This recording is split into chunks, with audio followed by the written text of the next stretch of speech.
Hey guys, it's Charles Austin here with the International Wingboarding Organization, and today I'm going to bring you a quick tip that was something that came through the comments on the YouTube in regards to how to improve one's riding when going upwind. So a lot of people, when they get into this sport, they realize that when you see people doing it, it looks a little bit easier than it is actually when you're practicing it. But that's fine. In reality, everyone at some point in time overcomes all the challenges one might incur when learning how to wingfoil. But one of the challenges that a lot of people seem to struggle with in the beginning is how to actually go upwind. So this tip is a very simple tip, but it is a lot of the times overlooked. And the tip is, look where you want to go. So a lot of the times when we're wingfoiling, and this even applies to kiteboarding, and this actually applies even to motorcycle riding, bicycling, all types of sports. But basically, generally speaking, when you look somewhere, that is generally the direction you're gonna go. And a lot of the times, people, when they're wingfoiling, are focused on their board, so they're looking down at their feet. They're focused on their wings, so they're looking straight ahead of them. And they're rarely ever sort of looking at the surroundings for any sort of specific moment in time. They might glance at it, but they're usually focused on their gear, either looking down or looking up. And one simple trick that will help 90% of riders pretty much, and even 99% of riders, is that if you look where you want to go, your body automatically will turn into the position of where you're looking. And with that being said, so looking where you want to go is going to be a key to helping you go upwind, because you could do one of two things. One of it is looking up into the wind, essentially. The wind right now, it's coming from behind me, so it's coming in this direction. So obviously, I'm not gonna be able to look right into it, but I can sort of try to turn my way and look as much as I can into the wind, and that's gonna help change the angle of attack that I have while riding. Now, another point is picking a point of reference. The point of reference can be tricky depending where you are, but sometimes the reference can be changing with time. So let's say I'm riding out this direction, and I know that this wingfoiler right there is upwind of me. So if I looked at him while riding, I already know that my body angle is gonna be changing up that way. So this is sort of using a moving target to help me with picking my direction, essentially. So I can use that from time to time when I'm going out either direction, looking at other riders and trying to follow them upwind, or in some other cases, looking a little bit at a fixed point. So here in Cabarete Bay, this is different everywhere in the world, but we have one building that sits at the point. And that point, generally speaking, when you're out in the reef, usually you'll line up with it and it would be an upwind tack to get to it. So a lot of the times when we're learning here, we essentially will recommend people, when you're looking out at sea, you can use other people as a reference or looking into the wind. And then when you're coming back, you can use this one building, this fixed point, as a point of reference to help you angle upwind.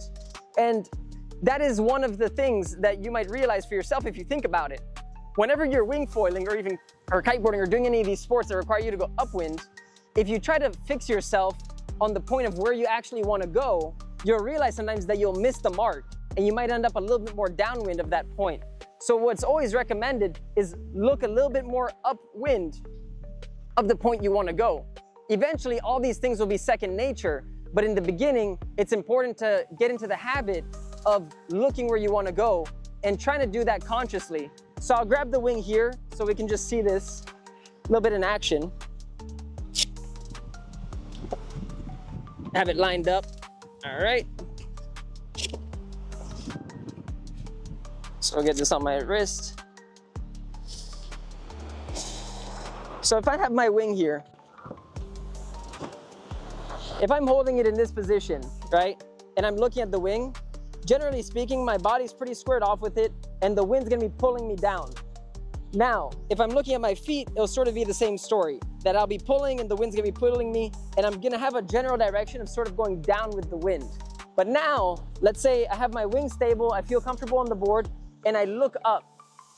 Right when I look up, you can already see that my hips started moving, my feet on the ground are not moving, but if I was on the water, I'd be pushing my board up into the wind.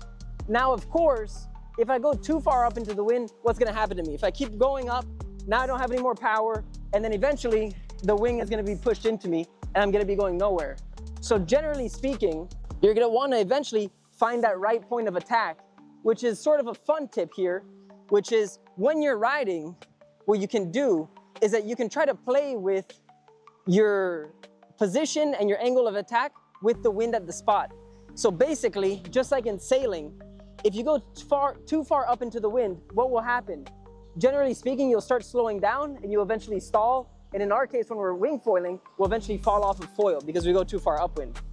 And what happens if we go too far downwind? Then we start accelerating and we keep going down, down, down, and down.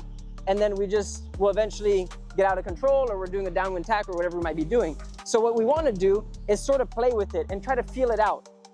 So what I'm going to try to do is, I feel like I'm riding, but I'm not sure if I'm going upwind or downwind or just in a great angle of attack. So I'm going to try to figure that out. So as I'm riding, I'm going to look up into the wind and I'm going to try to feel if I am actually gaining speed, losing speed, or just maintaining speed.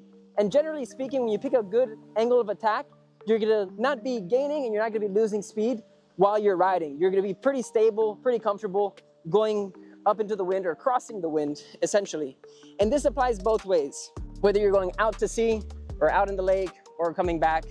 So that is it, guys. Basically, when you're going to be learning how to wing foil and you're going to be on your journey of getting to a stage where you're going to become an independent rider, this is a key factor, which is being comfortable with going upwind.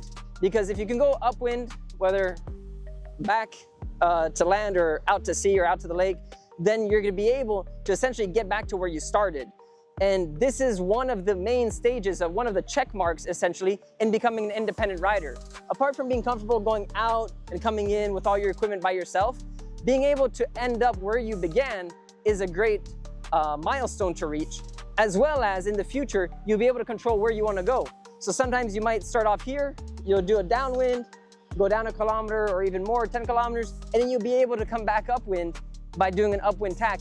And since you have the skills to go upwind, you're not going to be worried if you end up drifting a little bit downwind or going anywhere, whether it's a downwinder or even an upwinder, which is happening now with people who are doing downwind foiling with stand-up paddle boards. So this is it, guys. I hope this tip helps you out. This for sure has helped me out when I was learning how to kiteboard first and now in wing foiling, but also has helped out hundreds and thousands of students that have learned right here in Cabrera with us, as just being aware of what we're doing out in the water to help us improve our upwinding. So that's either picking a moving reference, and the reason why I use a moving reference is because the kiteboarder won't always be there, so it's not stationary, or picking a stationary point. Here at the beach, we have a certain building where we usually ride out of, and we use that as a reference to know where we want to get to, but we usually aim a little bit more upwind. And then using that fixed point, which is at the point of Cabrera Bay, has been a great way for us here at this spot to be able to practice our upwinding. And for sure, where you are, you'll be able to find a reference point that'll work out for you. And I hope that this tip helps you, because I know that it's a pain to be doing what they would call the walk of shame. It is part of the learning progress, so it's not to get discouraged, but with some small tips and tricks, you'll be able to improve your riding tenfold and then become an independent rider. So this is Charles Osterman, guys, with the International Wingfoiling Organization. I hope this quick tip helped you out, and see you out in the water. Ciao.